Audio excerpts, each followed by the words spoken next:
पहाड़ों के पास वाले बर्फीले जंगल में टिल्लू और डिंकी अपने घर में अपने दो प्यारे प्यारे बच्चों के साथ रहा करते थे। टिल्लू का यही काम होता था, वह सुबह जल्दी उठकर अपनी गाड़ी लेकर फल और सब्जियां दूर बर्फीले पहाड़ों पर पहुंचाया करता था। उसका माल सप्लाई करने का काम था। सुबह सुबह वह अपने बच्चों को अलविदा बोलकर वह अपने काम के लिए निकल जाया करता था।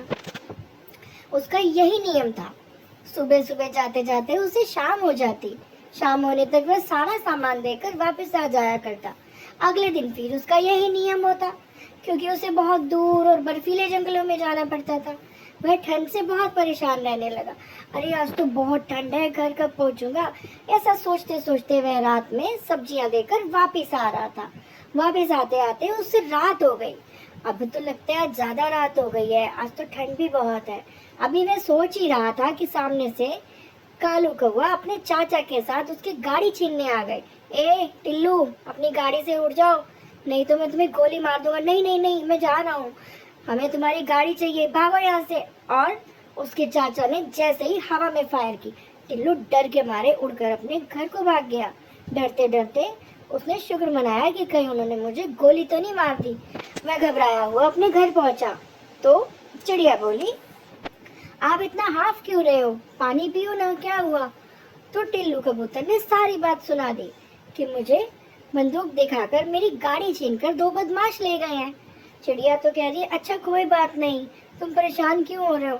नहीं, अब मैं क्या काम करूंगा, अब तो हमारा घर भी बिल्कुल कैसे चलेगा, बहुत परेशानी हो जाएगी। चिड़िया और कबूतर रो ही रहे थे कि तभी वहां पर एक उल्लू पंडित जी आ गए। उल्लू बोला, क्या तुम मुझे थोड़ा खाना दोगी, मैं 3-4 दिन से भूखा हूँ बच्चों। तो चिड़िया ने उन्हें राजमा चावल खाने को दिए। अरे राजमा चावल बहुत अच्छे हैं, बहुत स्वादिष्ट है, खाकर मैं तृप्त हो गया, बोलो तुम्हें क्या चाहिए। कुछ नहीं बाबा जी, हम वैसे ही बहुत परेशान हैं। उन्होंने बाबा से सब बात करी। बाबा ने उन्हें एक जादू की मुर्गी दी। ये जादू की मुर्गी लो, और बाबा अंतर ध्यान हो गए। अरे जैसे ही बाबा गायब हुए, मुर्गी ने ढेरों अंडे देने शुरू कर दिए। टिल्लू और उसकी पत्नी की तो खुशी का ठिकाना ही नहीं था। अरे ये सब क्या है, देखो ना कितने सारे अंडे, हमारा तो घर ही भर गया। अब वह दोनों ने सोचा कि हम क्यों ना इन अंडों को ही बाजार में बेचा करें, और उन दोनों ने अंडों को बाजार में बेचना शुरू कर दिया। वह सुबह जल्दी उठकर अपने अंडे लेकर बाजार में बेचने चले जाते। शाम होते होते वे यही काम करते। हर जंगल में वह अपने अंडे बेचकर आया करते। अब तो उनका काम बहुत अच्छा चल निकला था। अब वे दोनों बहुत खुश थे। शाम होते खुशी खुशी वे अपने बहुत सारे पैसे लेकर अपने घर आ जाया करते। अब उनके घर के हालात बहुत अच्छे और सुधर गए थे। घर आकर वे मुर्गी से बहुत प्यार करते, मुर्गी भी उन्हें बहुत प्यार करती। तुम बहुत प्यारी मुर्गी हो। और चिड़िया उसे बहुत प्यार करती और खाना खिलाती।